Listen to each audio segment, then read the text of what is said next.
I'm a woman who stands at the midpoint of 4 generations of women who have cared deeply about what was called the social gospel.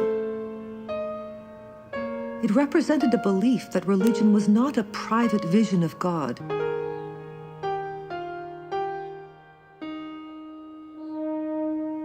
but a message about responsibility and concern for others. We seek a community, a nation, a world where life is fair for everyone, where children are fed and treasured, where there is safety and clean air and no war. Virginia Woolf said in a writer's diary that she was inspired by what she called reality. If I could catch the feeling, I would, she said. The feeling of singing of the real world, the sense that comes to me of being bound on an adventure. That is the reality. Life is an adventure. I can testify to that with every fiber of my 88-year-old self. The adventure has to do with love, but also, most poignantly, with the search for truth. When you have truth, you have meaning. And when you have meaning, you have it all.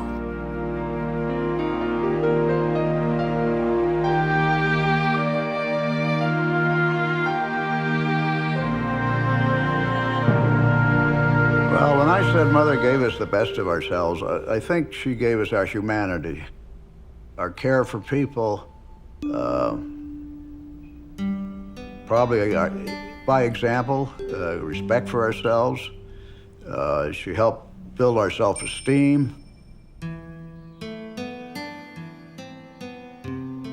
As I traveled with her as a child or a young woman, she would introduce me to a politic, to an art form, to an expression of one thing or another, and it was like tasting bits of her world.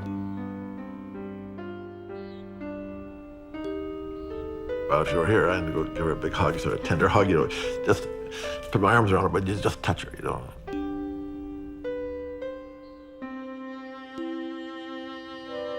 It's through her that I developed self-confidence, and I learned how to face and talk to people, because she told me that I did not come to Canada just to sit in the kitchen. I have to face people and to be with people.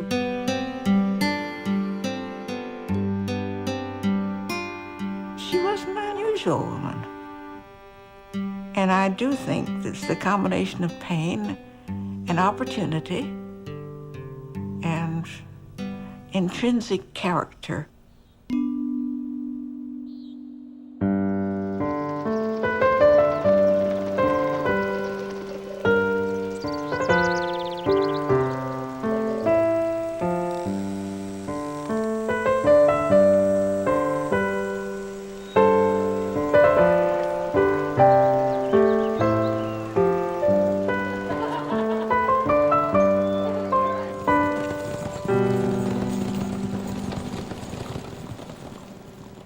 Mary Coyne Rowell was born into a family that nurtured her passion for social justice. Her parents, Nell Langford and Newton Rowell, were a devoted and influential Methodist couple. The conditions that they saw around them shaped their social and political values. They cared deeply and actively about the world of which they were a part. At the same time, they were committed to the voice and the future of their country. Well, I don't think that either Newton or Nell were what you'd call revolutionaries, but they certainly were reformers. My interest in international affairs came naturally due to the activities of my parents. My mother was president of the Canadian YWCA and their representative to the World Organization, and I attended world conferences with her. These dealt with the conditions facing immigrant women and women factory workers. My father was in the national government as Minister of Health and President of the Privy Council during the First World War. He was a Canadian representative at the first meeting of the League of Nations and early president of the Canadian Institute of International Affairs.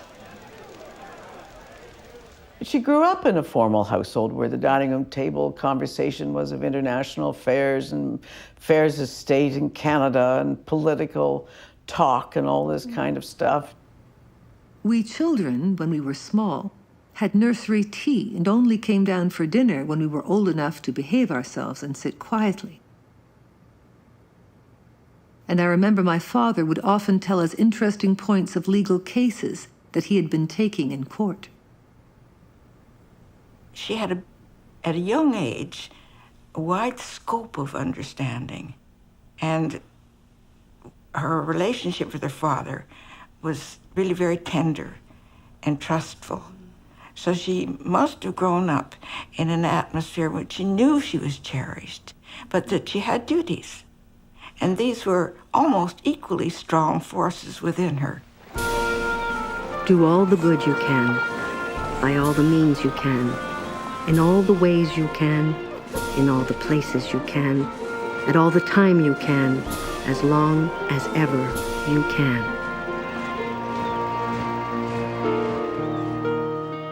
The Methodist Creed was more than a call to duty. It was a call to action in every part of life for all of one's life. Mary's grandmother wrote this letter to her teenage granddaughter. I am thinking lately about our grandchildren. I do so covet one or more for the Mission Guild. The need is so great, and the Lord, who has given such advantages to you all, wants laborers who will answer the call, saying, "Here am I, send me." Her grandmother's call resounded in a world swept up in the torrents of change. The missionary movement and colonialism continued to transform Asia and Africa. The First World War was raging in Europe. Women were fighting for the right to vote. The Bolshevik uprising engaged millions of people in the excitement and the upheaval of revolution. As Mary grew and developed, she was aware that she must find a place for herself in this world of change. In fact, these issues were to define her choices and her activities throughout her life. When she was 13, Mary was sent to a private school in a quiet corner of Quebec. Her parents expected her to learn French to honor Canada's two cultures. 40 years on, when afar and asunder parted are those who are singing today.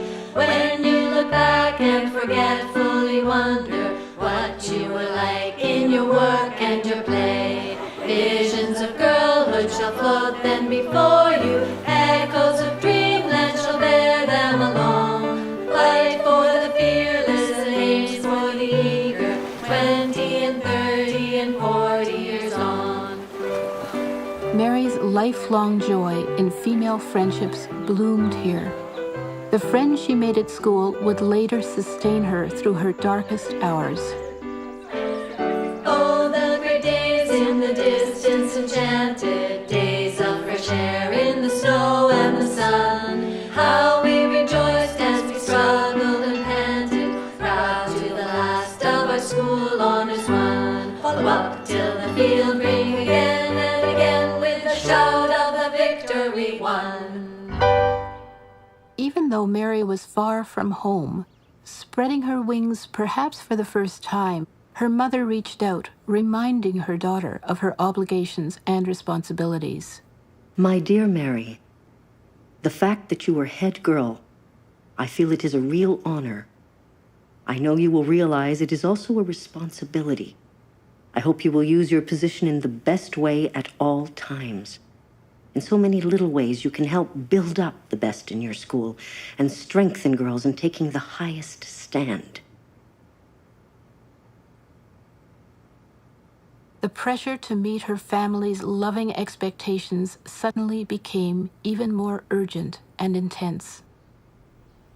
Mother's favorite sibling, Lanky, her elder brother, he died of a sports injury at Victoria College, and that was a great loss for her. And Lanky was the sort of the pride and joy. Langford's death was a terrible blow to the whole family. I know that Rowell didn't talk much about it. Langford had been expected to go into law and then perhaps join the firm the father was in.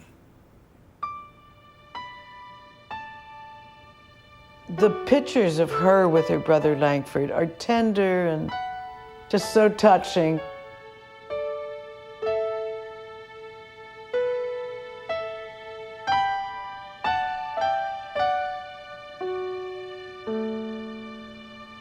I think it was a huge loss to her, but it was also a loss because she became the eldest child. Why couldn't it have been me? A daughter can never mean what the eldest son does to parents, and so it seems so useless for me to ever try to heal their wound. The family had suffered this grief before. When Mary was only 4, her younger brother Edward died in infancy. Nell's sorrows never entirely left her. Mary's presence was a comfort for her family. Dear Mary, this is to wish you a very happy birthday on Monday next. It was indeed a glad day when you came to us 20 years ago, and each year has come with added pleasure and satisfaction as we have watched you grow and develop. You are now the joy and comfort of our home. This past year has not been an easy one for any of us, but you have made it so much easier for your mother and me by your constant thoughts and care for us. I cannot tell you all that you have meant to us this year, and I cannot tell you all it has meant to me. Still struggling with her sorrow, Mary returned to her studies. As with her mother and her aunt, her connection with Victoria College would last throughout her life. Particularly for their time, the women in Mary's family were highly educated. Newton's sister, Mary Rowell, was the first female professor at Victoria College. During Nell's student days in the late 1890s, the college had 226 students, and 14 of them were women. If I just say the term Victoria College, what does that conjure up for you? The old song, "My father sent me to Victoria and resolved that I should be a man." And we sang it, had no sense of the sexism involved in it at all.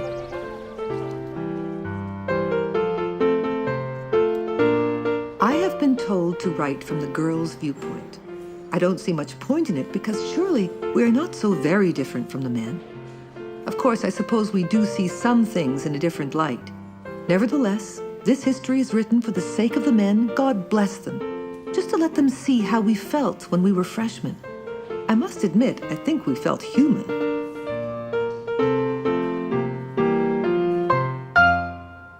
Here, Mary joined the student Christian movement. This ecumenical campus organization was radical in its commitment to social and political transformation. The SCM has found its true vocation. It's poisoning the student mind. And they talked about building the city of God and about making Canada the green and pleasant land, which was out of that old hymn about Jerusalem, that we will build Jerusalem to create the kingdom of God on earth. They saw themselves as Christian socialists. They went even so far as to have sessions around Christianity and Marxism.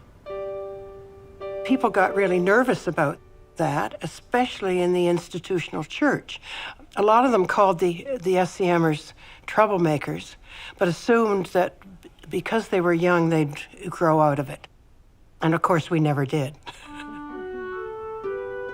Mary's lifelong commitment to building the kingdom of God on earth had its roots in her parents' Methodist beliefs. Though she lived each day in an affluent and privileged setting, Mary responded passionately to the needs and issues of people who had none of what she enjoyed. There are a good many families of their breed who really cared about the people around them and created a country that we feel proud of with ethics. There was always the feeling that although we had to do our work in this country, that we were part of a whole world that we needed to feel connected to. There was more equality between men and women in the SCM than almost anywhere else. And so women in the SCM found a place for their exercising their leadership.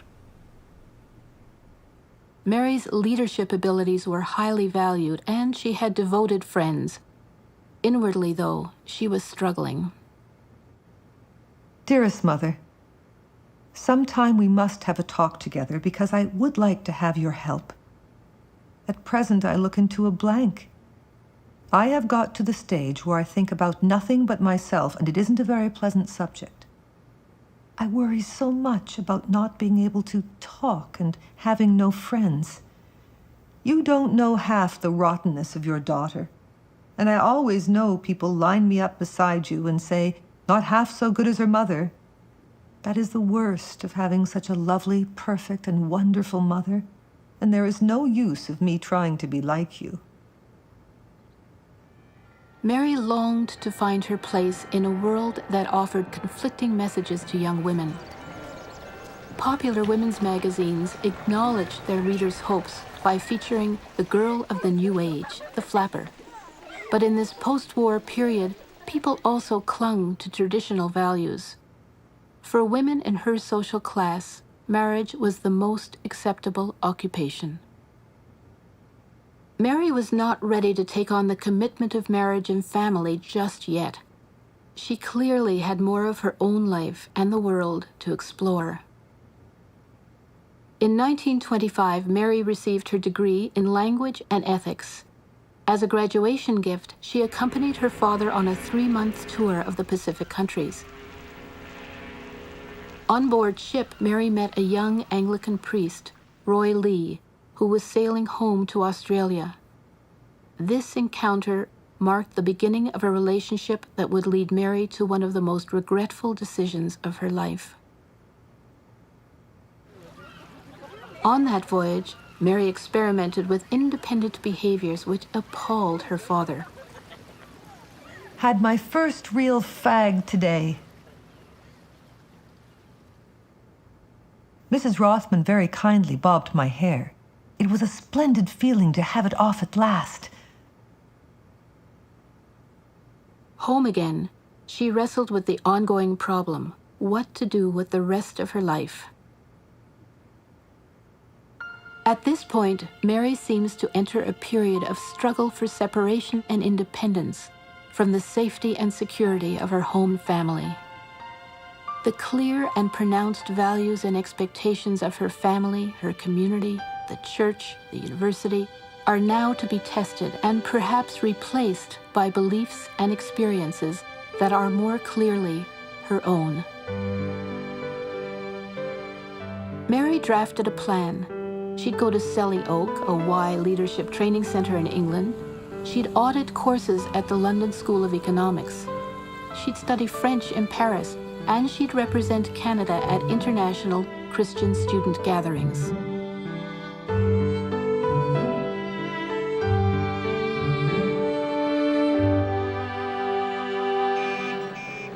In England, she shared her views about Canada's independent role in international affairs.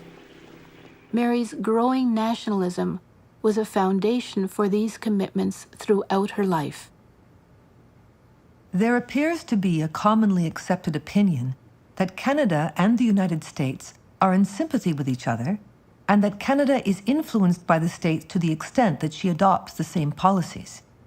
This is hardly the case. On the contrary, Canada takes this quite independent line of thought. Mary's own road to independence had more bumps in it than she had anticipated. Miss Kelman is a bit too severe and strict for me. I'll have to tone myself down to her. I'll certainly know more about the Bible when I leave. Yours as ever, the good old, hard-working, plodding Mary. P.S. Everyone here seems very clever. What hope for me? Mary struggled not only with a crisis of confidence, but also with a crisis of faith. As her distress deepened, a Selly Oak mentor suggested that she see prominent British psychoanalyst J.A. Hatfield. Psychoanalysis was at this time in its infancy and considered quite avant-garde. Her father, while willing to pay the bills for her daily sessions, asked, "What is a psychoanalyst?" Buoyed by her mother's encouragement and support for her analysis, Mary confided in Nell. We are working on my mother complex now. My incapacity to express my love and emotional feelings is the gist of the repression. I don't know how this will work out. As Mary explored her inner life, her outer world began to open up. During her travels, Mary met international delegates at conferences of the World Student Christian Federation. Her days were packed with prayers and presentations, but finally, she got to enjoy the pleasures that she had been longing for. 3 nights there were entertainments that went on long after midnight. I have even sunk to the place of having to wear undarned stockings. I've loved it all. In my heart of hearts, I think I came for a good time, and here I was going to let out. So I have, in my harmless way, and at present there are no regrets. After the trauma of World War I, Paris in the 20s was the heartbeat of Europe. Picasso and Gertrude Stein, Joyce, Stravinsky. In the midst of this creative ferment, Mary savored as much as she could. Danced the Charleston all night long. It's heaps of fun having the men kiss your hands. They do it after a dance. One feels quite like a queen.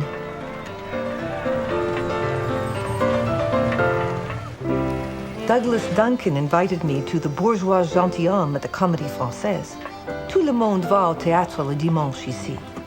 Please don't think I've gone to the dogs or anything, because I haven't. I'm still big on religious ideas.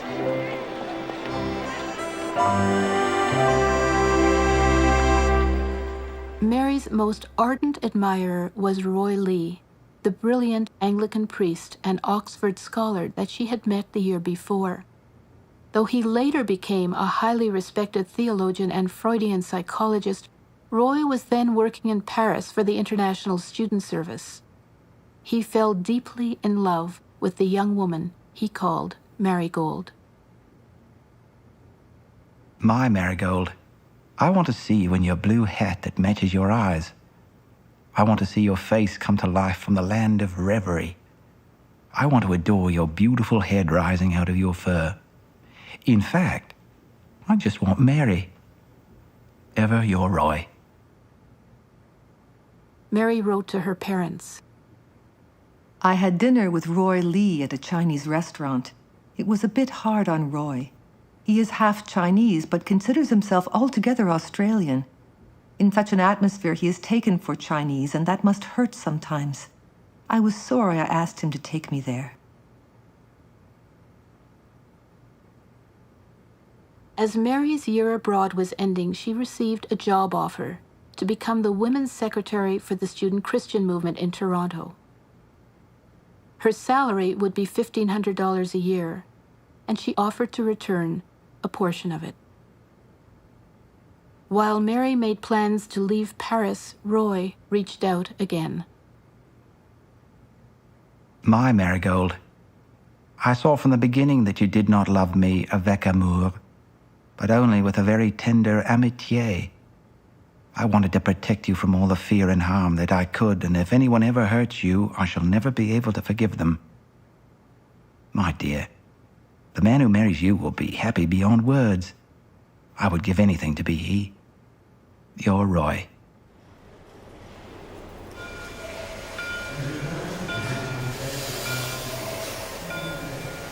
Left Paris for London.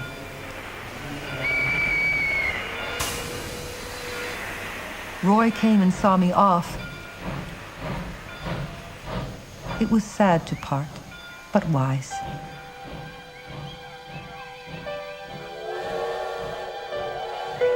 Though Mary rejected Roy's love, she kept his letters for the rest of her life.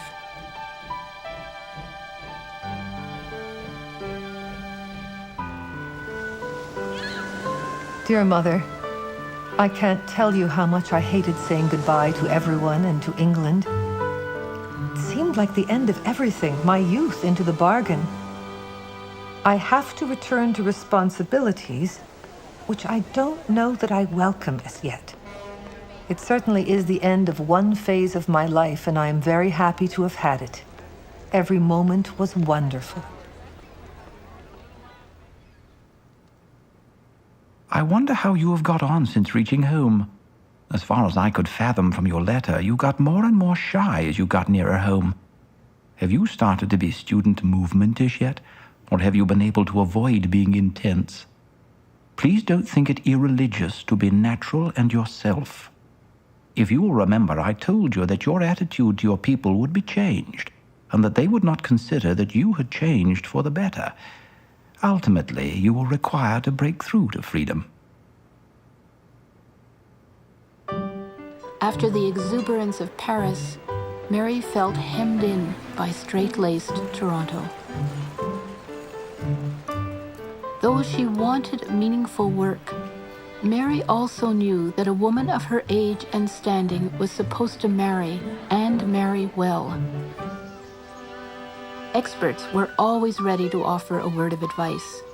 According to the new psychology and sexology, marriage was a psychological as well as a social necessity for women. Feminist sex reformer Stella Brown wrote, I would say that after 25 years of age, the woman who has neither husband nor lover is suffering mentally and bodily, often without knowing why she suffers. Nervous, irritated, anemic, always tired, or ruthlessly and feverishly fussing over trifles. Harry Jackman, a long-time acquaintance, suddenly began to loom large in Mary's life. Dear Harry, I do hope you don't mind my being frank. I can't help it. I feel sure we'd be better friends and enjoy each other's company more if we didn't see each other quite so often. Intrigued by her hesitation, Harry pursued Mary, full of longing and hopes for what he called the conquest. Dear Mary, you were perhaps more right than I cared to admit when you felt that cold reason had directed my course. But I cannot now regain my former independence of feeling, nor do I wish to. I am writing you, Mary, to say that I love you with all my heart, and that if I could only make you happy, I would be the happiest man in the world. Dear Mum, it's time I got safely out of the market, I think. My summer seems to have been shot through by my indecisions of mind and heart. Today I can't think of anything else but marrying Harry. Other days it's different. Mum, dear, I do love you and want you to share my happiness because I owe everything to you. That summer, Newton went to London where he successfully argued the landmark Persons case. This case established Canadian women's legal right to play a role in public life and to sit in the Senate. he took the time to pour out his misgivings about Harry in a letter to his wife. Dearest Nell, I would not be surprised if she became engaged. I wish we knew him better, knew more of his ideals and his abilities. Mary is a fine girl, and she deserves a fine husband. Mary came from a very distinguished family, where her father, Newton Rowell, was a remarkable man, well respected. Harry came from a very simple family. His father had gone to work at 14 and had become manager of what would now be Chubb Safe Company, and had moved from Mill and Cherry Streets up to North Rosedale in his own lifetime, which was a considerable accomplishment. As for her father's father, I've not heard very much good about him at all. He was a bully, beat up children, and from some of my uncles who had to live in his house for periods of time in their youth, no, they were not very happy experiences.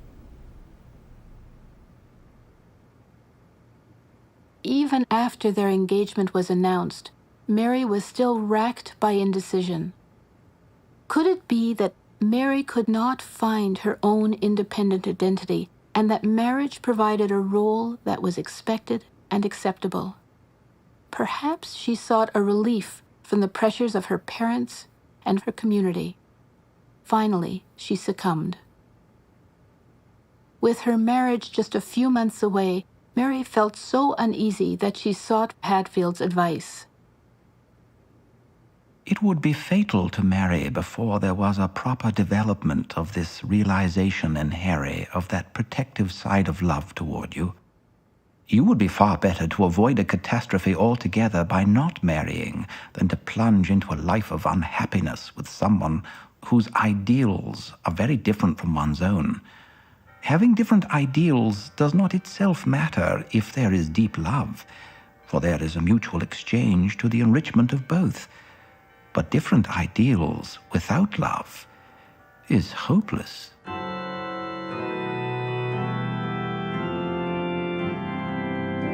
This period marked a turning point in Mary's life. Her intuition about what was right for her and the strong social expectations of the time were all at war with one another.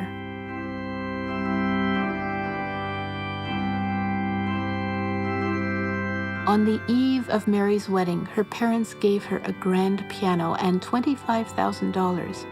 Her mother added Virginia Woolf's newest book, A Room of One's Own. For Woolf, financial independence was crucial for women's freedom and integrity.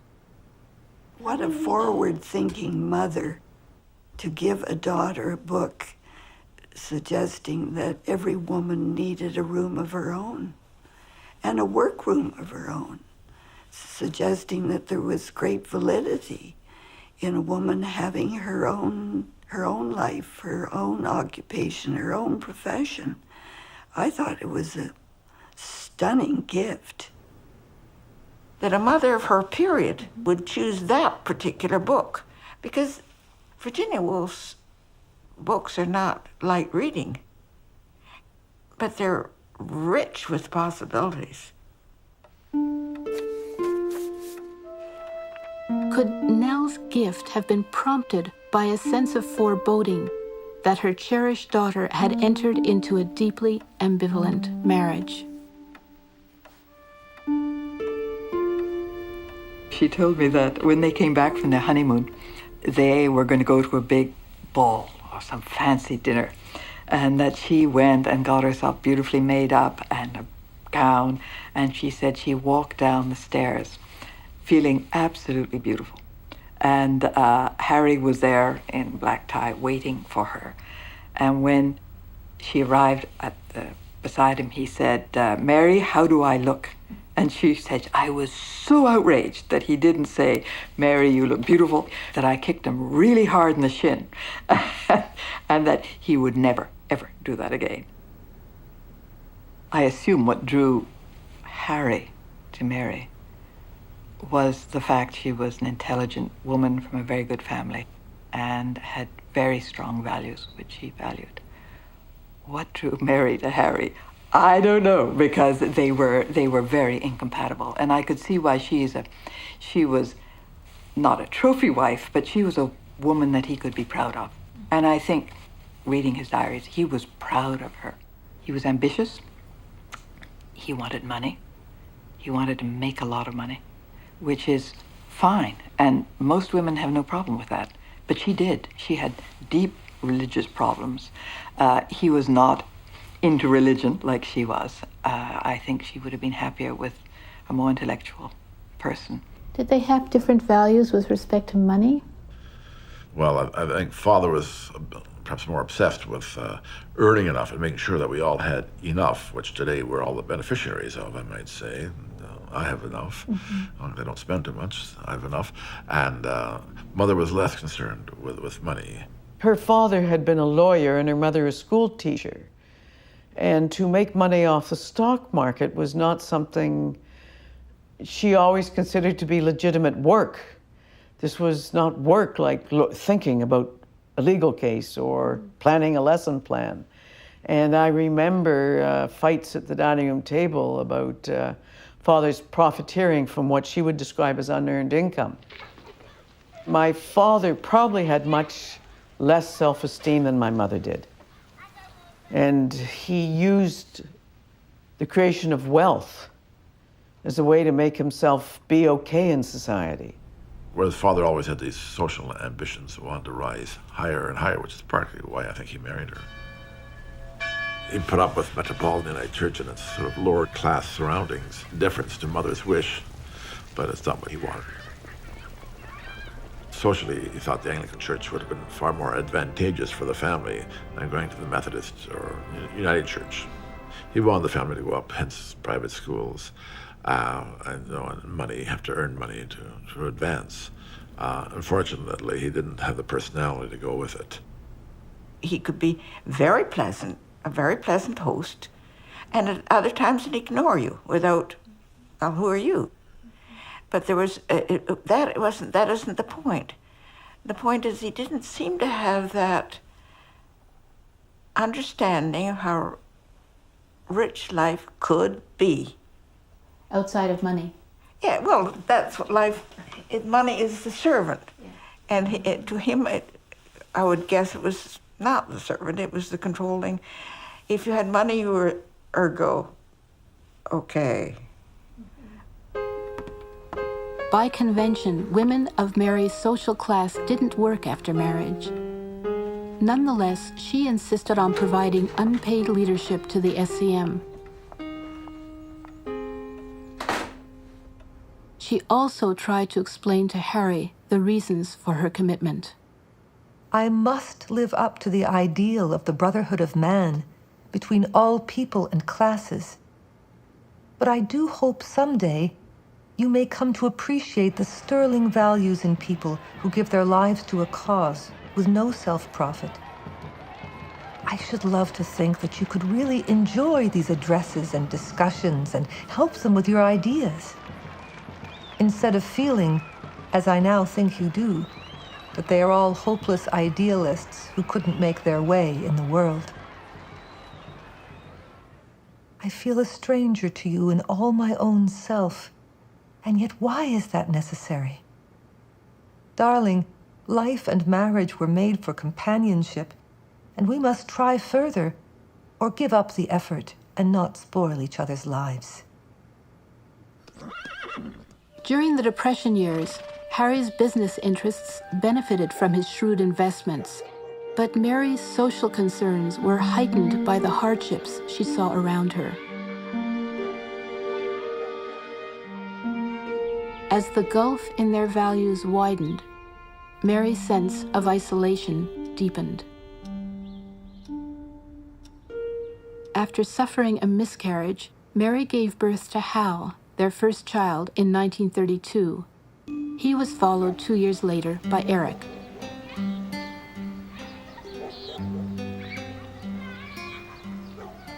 I've often wondered whether Mother really wanted to have children. It was certainly society's expectation that she did so, but she did not choose to marry before she was 26. She really had two families, two sets of kids. There was Hal and Eric, And then there was Edward and I.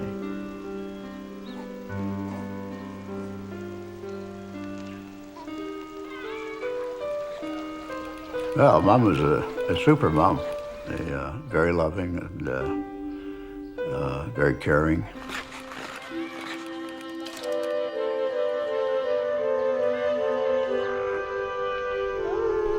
She's not the cuddly type of person.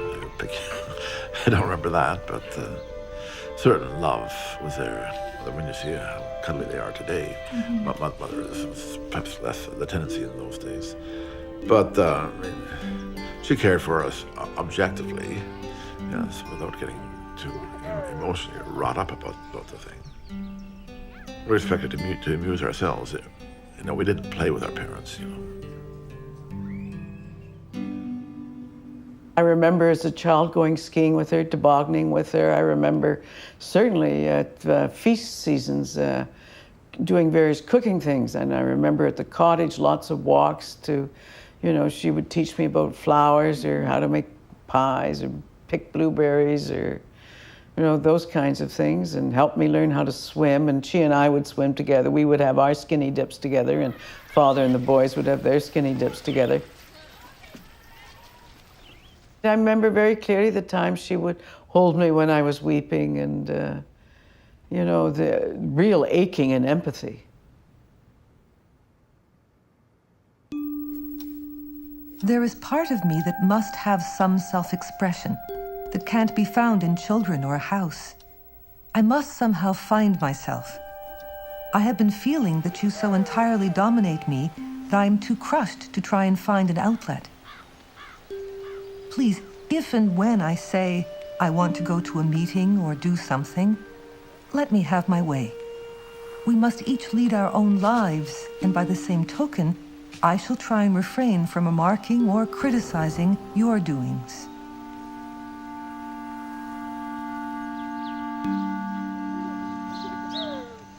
Like many women, Mary struggled to balance her work inside and outside the home. She had the help of household staff and her family. This was a highly productive time in her life. As the mother of young children, she became particularly interested in the latest theories about child development. She, I think, wanted to be a modern woman, a woman of the times. And in terms of childhood rearing, this guy, Bill Blotz, was the hottest to trot child psychologist type person in town, and we all went through the Blotz School of Child Rearing. Dr. William Blotz, the founder of St. George's School for Child Study, declared that children should be respected, treated with affection, and efficiently managed. He was convinced that this modern scientific approach to child rearing could increase children's IQ and improve their opportunities in life. Mary believed that his ideas should not be restricted simply to the children of the privileged. I started the Metropolitan Nursery School. You'll recall the 1930s were Depression years. You can imagine how much suffering there was then. As my children were enjoying the advantages of nursery school, it seemed of prime importance that children living in that area should have the advantage of nursery school.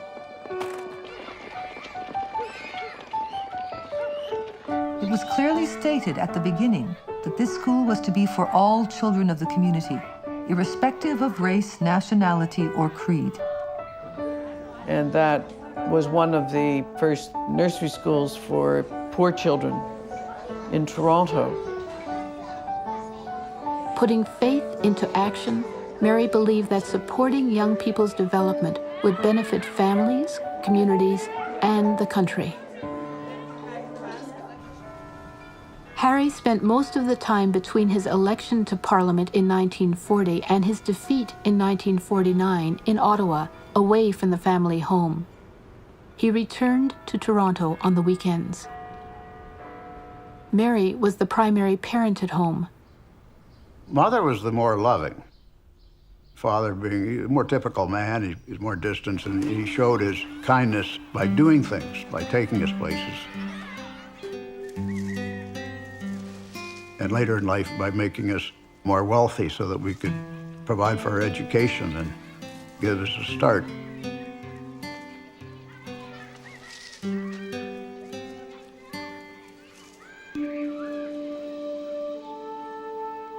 The mother was the warm one. She'd give you the cuddling and the kisses and the good stuff in life.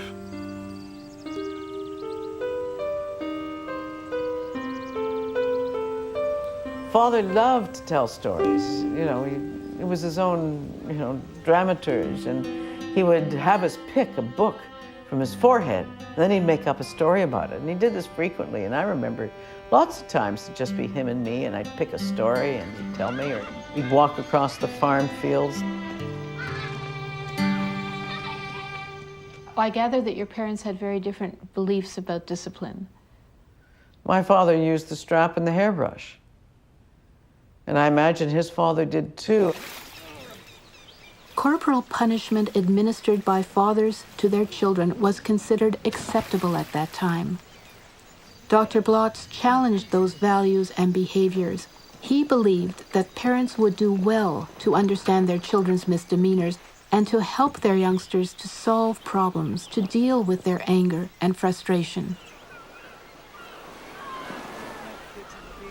She really believed that love, forgiveness, and generosity would bring people around to her way of doing things. And it didn't always work. What would she do when the kids got angry or when they misbehaved, as all children do? I just remember being sent to my room, and when I calmed down, she'd talk to me about it. I mean, she'd try and understand why I misbehaved, why I had stolen an exam, or why I had, I don't know, put the thermometer on the radiator and then gone to the school nurse and said I was sick. I mean, why did I do that? What was I trying to get out of? She would try and look behind the behavior. When Dad was up in Ottawa, Mother would say, if you boys don't behave, I'll have to report you to Father. And the system then was that Mother didn't punish, but our bad deeds were told to Father. When he came home from Ottawa, we'd have to wait till after our big Sunday lunch, and then we'd go up to his bathroom where we would be spanked. First by hand and then by brush, but you had to wait all week once you were warned for the discipline. That must have made for some anxious Sundays. Made an anxious week. My husband was developing his political interests. He had an opportunity in 1939 to win the nomination for the Rosedale riding, and I certainly spent a great deal of time with him in political activity, which came natural to me after my father's experience. In fact, I've often said, I have never been able to be myself, because I was either my father's daughter or Harry's wife. Mary was a woman with a strong social conscience, with liberal values, who stood at the side of her conservative husband. During Harry's years as a Conservative Member of Parliament in Ottawa, he met Jean Anderson, a young woman employed by the American Embassy. At that time, she was engaged to be married. Whatever it was between Father and Jean Anderson was painful for Mother. Was certainly someone he loved. I understood from my mother that he actually went down to Washington in the 70s every 2 weeks while she was dying of leukemia. So this relationship went on for a 30-year period with my father. This was 1944 when Father asked for a divorce. In 44, she had 4 small children under 12. And divorce laws were not as they are today, and money would have been an issue. She said, I did not want him to remarry and breed again. I wanted the money for my children. And so she put up with him. And he told me about his sadness. He told me that, how unhappy he was with his marriage, with his children, and about the potential that he had for happiness with someone else. And his sadness was that this was a wasted opportunity. I think he would have been happier with someone who was willing to submit to the man. Well, he would have liked someone who perhaps was just gayer, laughed more.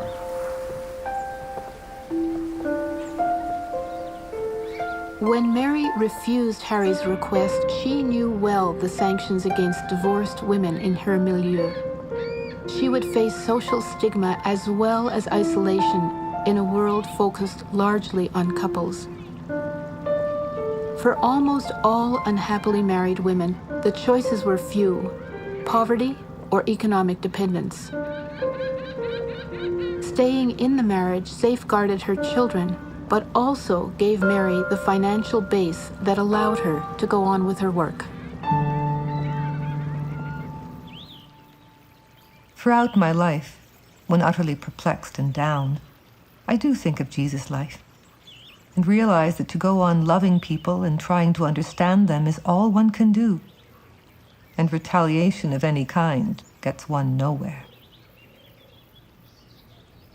She may have struggled with depression because I know Dr. Ruth Franks, who was the neighborhood psychiatrist, put her on tranquilizers in the 50s. But that was common for almost all women in the 50s. So it's difficult to know whether it was anything particular or whether it was this ongoing affection of my father's. I mean, the 50s cannot have been an easy decade for my mother. I became so very aware of how angry she had been over all the years with the revelation that Harry had other loves other than her love. And it started so early after Nancy's birth that I think for her that some of the interests that she took upon herself were ways of escaping the pain of that knowledge and the depression that she must have harbored for many years. Much of the Mary that we saw was the Mary that had to be in order to survive. Do you think there was any connection between Mary's sense of anger and depression and the depression that we associate with Virginia Woolf? Do you think there would be a common vocabulary there? I would be surprised if there wasn't. I would be too. I think Virginia Woolf expressed all the things that she would have loved to have been herself. That probably she had that potential. But the life somehow drew her away and she didn't. You think of Virginia Woolf as pure artistry. There has to be a connection here between that and then in turn Mary and her recognition that Virginia Woolf was a unique writer, that there was within her the scope, the compassion, and the artistry combined, which is quite a wonderful gift. Mary translated her passion for Woolf's writing into a commitment to collect the work of the Bloomsbury Group. In 1963, she donated her collection of first editions and crafts to Victoria College. This is the book that started it all for her, A Room of One's Own by Virginia Woolf. Now, she read this book and was really influenced by the ideas in it and began to collect Virginia Woolf and the Hogarth Press. Virginia Woolf and her husband Leonard Woolf started this press as a method of helping Virginia Woolf deal with some of her anxiety problems when she was writing her novels. This book was done as a memorial to Leonard Woolf's brother, who was killed in the First World War. And this is one of the scarcest books. And I found a copy in England and told Mrs. J about it. And she said, well, we have to have it. And when I told her what the price was, she was a little taken aback. But of course, I didn't indicate to her that this was in pounds as opposed to dollars, which would have made it even worse. Nevertheless, we did go ahead and acquire this quite substantial book. Many booksellers know that we have perhaps the most important Virginia Woolf, Hogarth Press, and Bloomsbury collection. In fact, some booksellers and art dealers in England have told me that this is the best in the world. I wonder, if Mrs. Jackman realized what she had begun. Well, I think she did, because she was very, very supportive of our collecting interests, and she really wanted to make this collection the best that it could be. I am grateful to her, frankly, for her passion for Virginia Woolf. It was a gift, and I know as well as I'm sitting here that I wouldn't have become as fascinated by Virginia Woolf as I have become. I never see a flight of birds, but I don't think of Virginia Woolf. For Mary, Virginia Woolf and the Bloomsbury Group embodied values which she shared, an integration of art, culture, and politics which she applied to the Canadian context.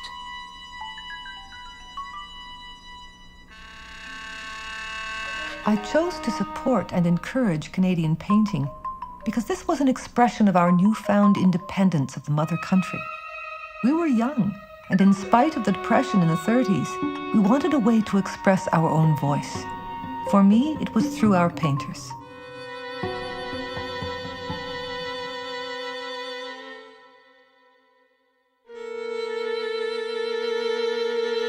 Mary used her wedding gift money to support artists and to buy the art which fed her soul. Buffering pain with beauty, she created a room of her own, an environment which nourished both her and her children.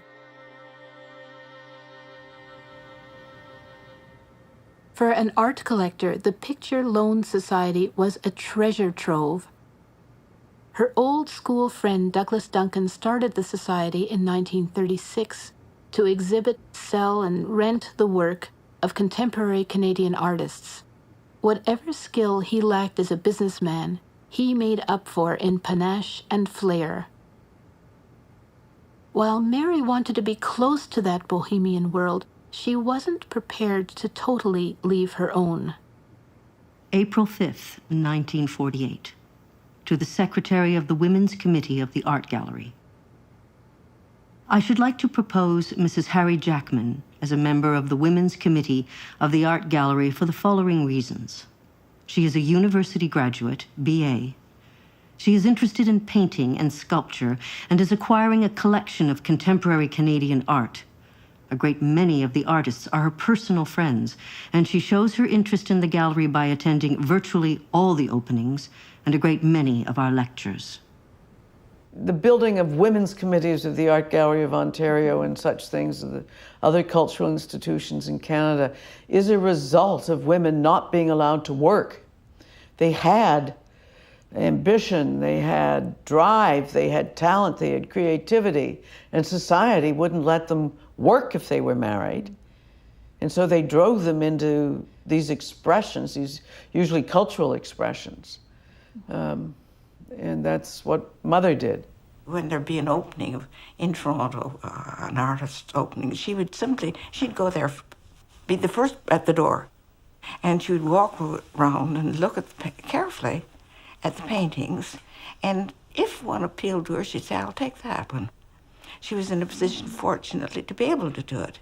But her collection was built on this intensive interest, so she did not miss the chance to get the painting that she wanted.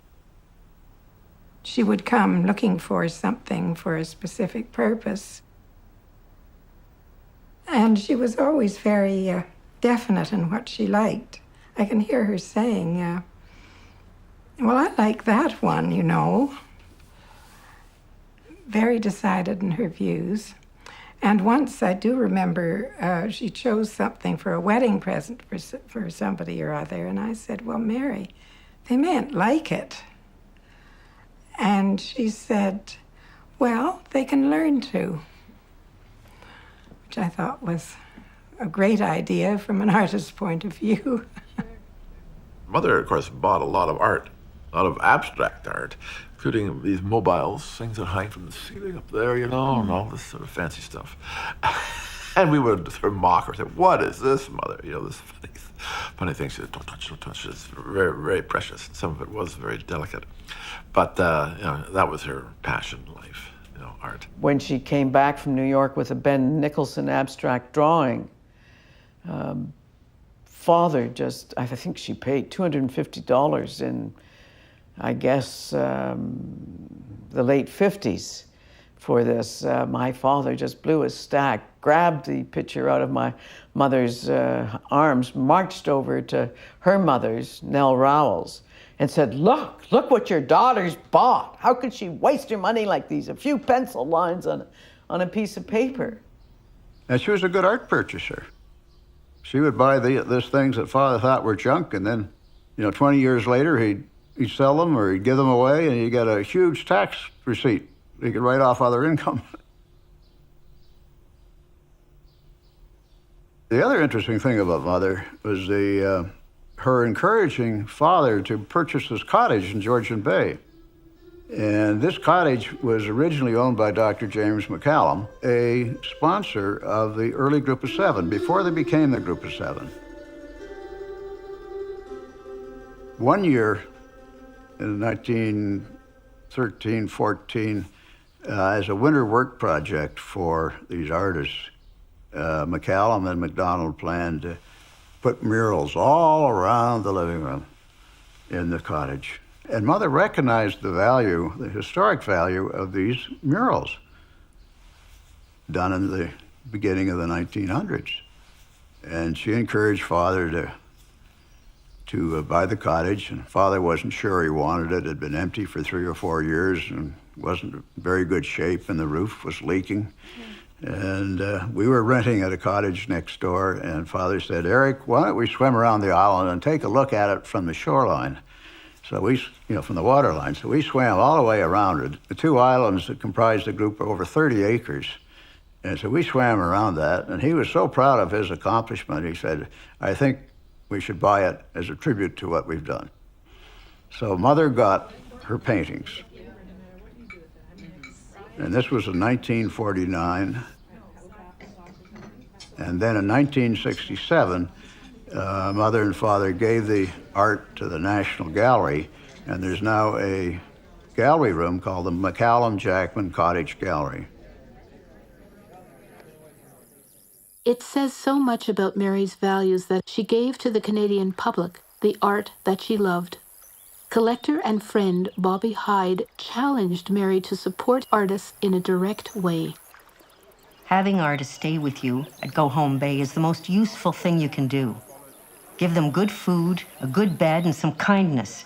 And then you may create an atmosphere where they can work. And then she befriended A.Y. Jackson, who came up many years. He was a great friend of the family. Great raconteur, if there was one. Stories galore. So we all loved A.Y. Jackson. Charles Comfort, who was an artist and past director of the National Gallery in Ottawa. He and his wife Louise were up every summer. Will Ogilvy and his wife were up a lot of summers. Jack Nichols, I can remember, who used to come up and sit and had a mandolin, and he would sit there and he'd strum it on the porch with the sun going down. It was just wonderful.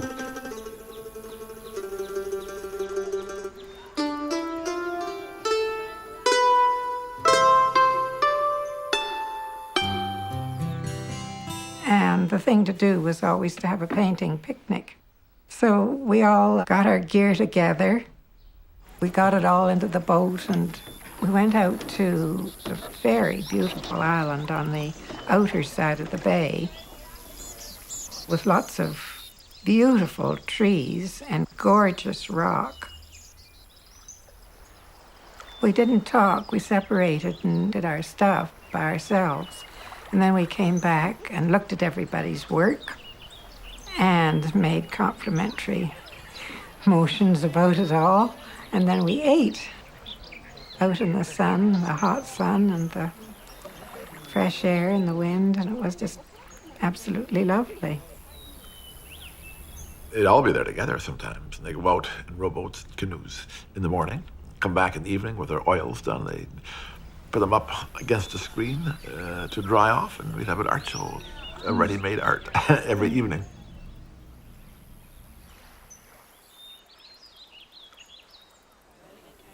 We had a lot of fun up there at the cottage. Mom and Dad had a wonderful time and had great friends. And Of course, that's the time when all of us kids were up there and saw them 24 hours a day, and it was very special for all of us. And we all got along really well.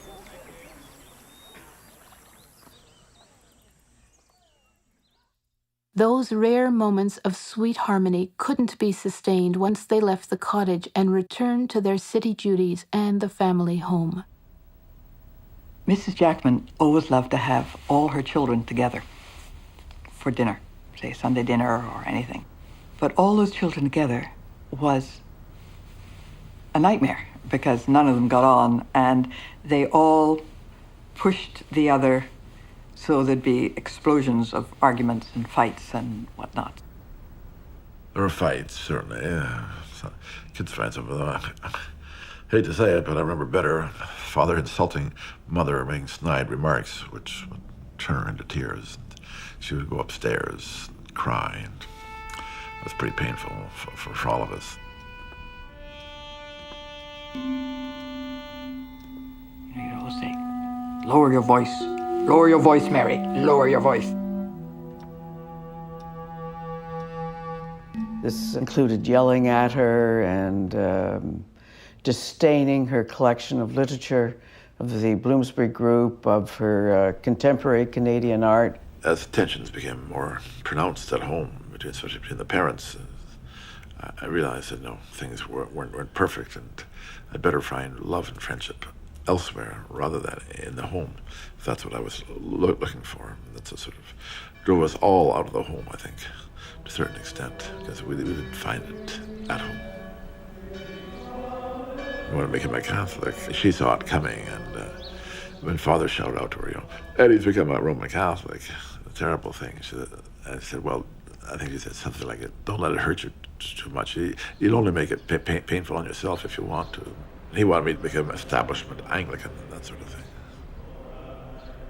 The tensions drove your mother out of the home. I suppose it might have, yes. Yes. Perhaps that's why she took on so much,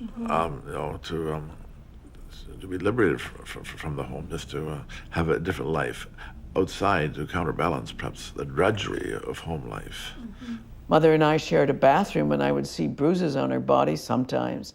And she'd always say she, ran into a table, the kind of thing that women have said for ages. Mm-hmm. And then at some point in my teenage years, I connected the fights from the night before with the bruises the next day. And I remember one morning on my way to school, and I saw Father push her down, and she fell down the stairs from the second floor landing. And I think this violence that I saw and heard as a teenager, I remember as fast as I possibly could. Once Hal left the family house, I wanted to move up to his room. I wanted to get away from the floor they were on. She told me that her life was not really that happy. She said that sometimes they have an argument with Mr. Jackman, and it always end up in hitting her. So I told her, I said, why don't you separate? She said, I don't want to divorce because I want the money to be intact for my children. And it's always been a hope of mine that my brothers and I and their children, mother's grandchildren, would understand that their wealth, in part, has to do with the life my mother chose to lead and the pain she chose to endure.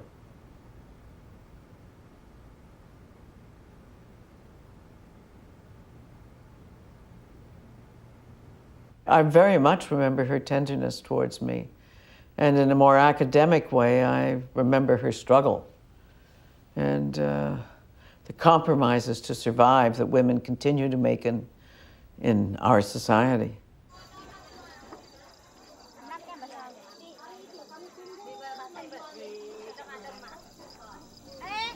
Can you imagine the quantity of energy that goes into being in despair and going out and trying to smile?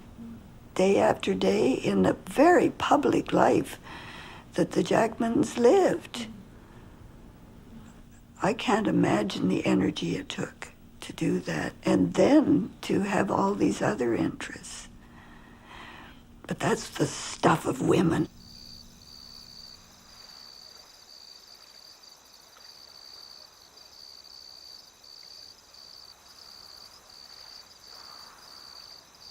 During the darkest times, Mary's lifelong gift for friendship kept her spirit alive. I think the magic of the friendship between Eleanor and Mary and myself is all related to that giving and sharing, never dollars. There was never, but it was this enthusiasm for our particular part in the creative process.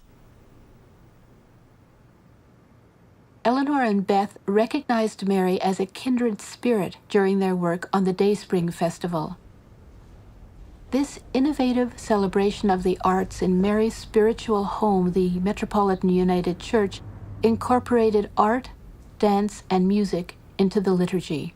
And Mary was remarkable at making things happen. I think she was basically a free spirit. She had an exploratory mind. We certainly had to tread quite gently to start with, and there were people who took great exception to the dance and were very accusatory when they came to speak to me about the dance. But then gradually they saw the importance of it, and there were people then who came and with tears in their eyes because they'd been so moved by the performance. This is what happens with people. They become part of you, and you're grateful for it. And it gives you something that you couldn't possibly have had without them. Socially, I felt I should be on my best behavior. As people describe her to me, I always sit up straight. Yes. Well, people used to say that when Harry was a Conservative MP, and when in elections, that she used to go and sit on the platform with him and then go out and vote CCF, as it was for a while. There was one vote in the subdivision for Tim Buck. When he ran for mayor of Toronto, he was the communist candidate. And everybody assumed my mother had voted. She was the one vote. For 35 years, Mary had participated in weekly meetings of the Canadian Institute of International Affairs. The social and political changes in the Soviet Union and Communist China fascinated her. She had known progressive Methodist missionaries in West China, and as a young woman had briefly visited Shanghai. In 1973, she went back to China again with Harry. The Canadian Institute of International Affairs delegation was one of the first allowed inside the country. And she talked about China with such enthusiasm, her feeling that there could be a really socialist government operating was to her very important, and she wanted to believe in it. Her view of communist China was what we wanted. All the people of my generation who'd known people in West China as I did had the same feeling that maybe this was the way the world should go. My own feeling is that China is succeeding in changing human nature. My comment to my husband after a few days, I feel as though this is the Garden of Eden. Life seems to be untroubled, serene, and pure. One can believe that the faith the Chinese have in Chairman Mao and his writings and in their government is as revolutionary and fundamental as a religious conversion brings.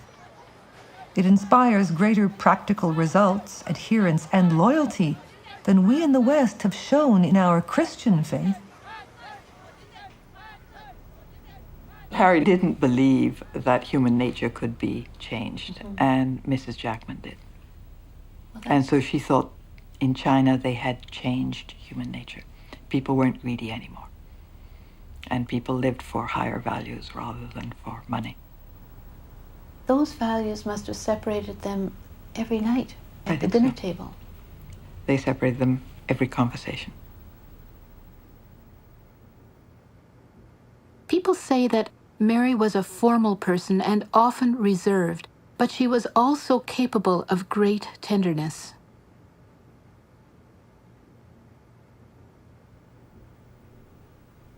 Every morning, I would get up and get in bed with her. And this is a small bed. She slept in a single bed.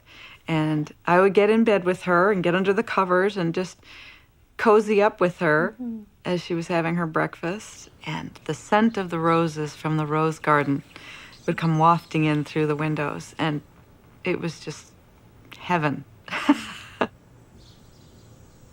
I called her for many years grandmother.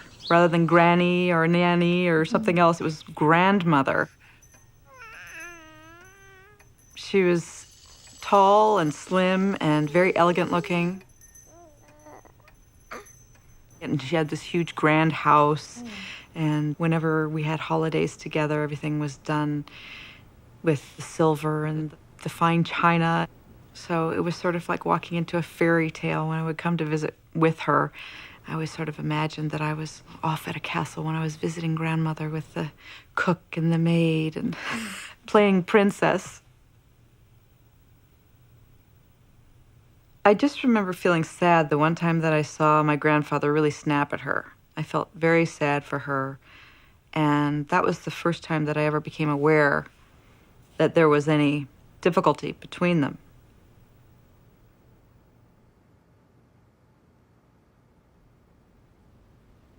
Mother had a little old pastry table in the kitchen at 10 Cluny, and we were sitting having a cup of tea and a mug there. And I said, well, Mom, it's coming up to your 50th wedding anniversary. And if we're going to celebrate that in April, we need to book a club now, get the space. And I don't have, it's the only time I ever saw her like this. She banged her cup on the table full force. It clattered because it was a tin top. And she said, I will not be here. I will not be in the country. I have nothing to say thank you for in these 50 years or to celebrate. There was no plans to celebrate the 50th wedding anniversary. Thankfully, Father died at 49 and a half years of marriage, and that saved us from having to do something. But Mother did not want it. And I walked into the house, and my brothers were all sitting around the dining room table, and Mother stood up like the matriarch and said, your father is dead. And my reaction was to laugh, because that guy wanted to live forever, and he hadn't made it. And somehow, he was not going to be immortal. And I just thought, oh, Dad, too bad. Good try. Well, the Sunday after Father was buried, Mother said to me, get the letters. She didn't say whose letters, where the letters were, but I knew there were 2 Bren gun Second World War chests in the basement, and that they were full of letters, some of which were from Jean. And when my mother and I went through that box of letters, she opened and read them and looked at them, and then we threw them into this fireplace here. And at the end, this was done almost in silence. I was on the floor handing her letters as she was sitting in a chair, for she was 75 at the time. Mrs. Jackman flourished once he was dead, too. She seemed much happier. She just seemed much more relaxed and just more at ease. I really felt that it just had taken a weight off her. And she didn't have Harry constantly telling her to pipe down. When Mary received her honorary doctorate from the University of Toronto, Nobel Prize winner John Polanyi described her as the most modest and generous of benefactors. Mary was committed to supporting Canadian independence and sovereignty. She understood both intuitively and intellectually that a country with an independent culture is a country with an independent spirit. Hers was a very strong legacy, a legacy of Christian belief, of service, of contribution, and of leadership.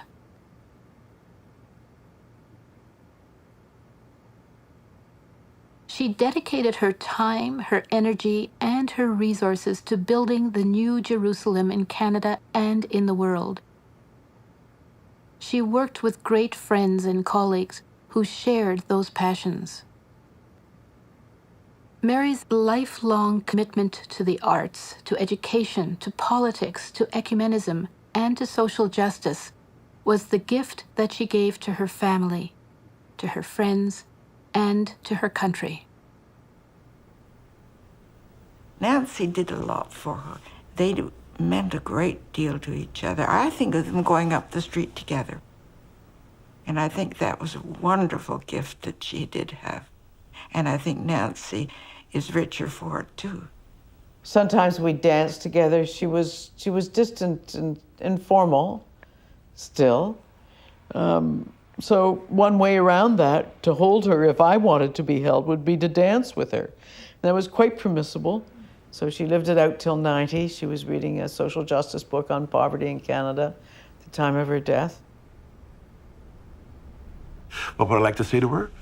Well, Mom, it's great to see you once again. Thank you for everything, because we wouldn't mention any of the differences we had. And hope you're doing well in heaven.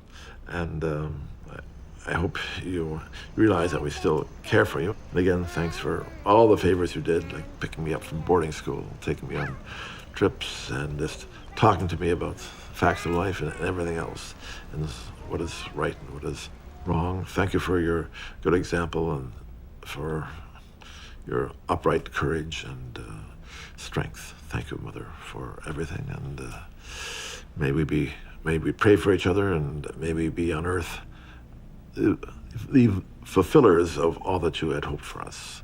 Amen. I felt that something important had gone from my life. And it was her, herself, not the position she held, and the mother of a very successful man and wife of a successful man, but a person in her own right. I take the quest of truth to mean to educate yourselves all your lives, to be open to experience, to test novelty with an open mind and a keen discretion, to have the courage to care deeply about such matters as social justice. We seek a community, a nation, a world where life is fair for everyone, where children are fed and treasured, where there is safety and clean air and no war. Life is an adventure. I can testify to that with every fiber of my 88-year-old self. The adventure has to do with love, but also, most poignantly, with the search for truth. When you have truth, you have meaning. And when you have meaning, you have it all.